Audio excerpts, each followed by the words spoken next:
education are going to take seriously the idea that we're going to educate all kids, that the current model and system, the way we've organized teachers and teaching, is not going to get us there.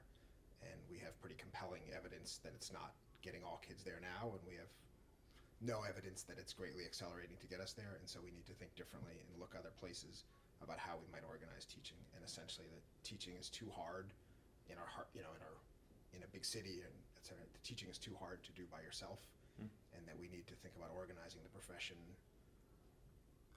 differently, and to look at how other professions do that. And I use the analogy of medicine in this talk. So, well, I was a high school math teacher for 10 years, and so what initially brought me to the next phase of my work was just noticing a lot of new teachers who came into the profession not ready to do the work.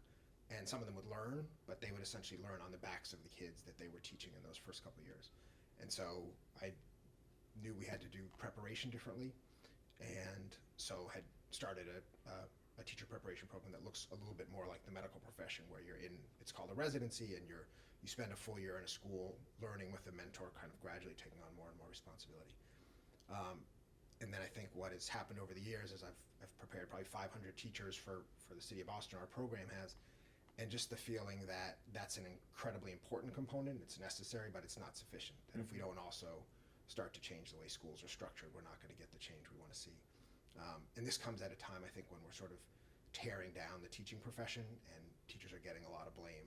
And so it feels important to say that that's not going to get us anywhere. Just kind of blaming and shaming teachers isn't going to get us anywhere. And so we're going to have to go at this a different way. So that's kind of that's what I do in my work, and it's also what got me here today.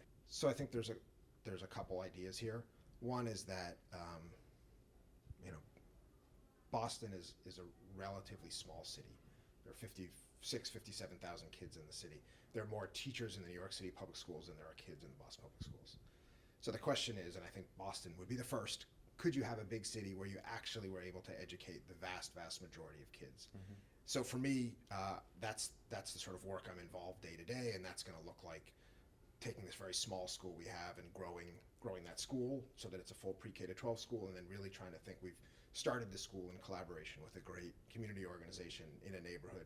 And so part of the idea then is to think, could we think by neighborhood and take a neighborhood that's traditionally been underserved and ensure that every school in that neighborhood was a great school, and so that every kid in the neighborhood just got to go to a great school. So that's one part of it. And like I said, the other part is continuing to prepare and even getting better at preparing new teachers for the system, because the notion is if you're taking care of both the institution and structuring the institution differently, but you're also taking care of the people and ensuring that you're getting great people and that they're well prepared, I think when you put those two things together, we actually have a chance at educating all kids. I had a line in the TED Talk about that we're not going to shame our way to better results, and we're not going to incentivize our way to better results. And I think there are people right now who think that almost literally shaming teachers is going to get us better education, or incentivizing.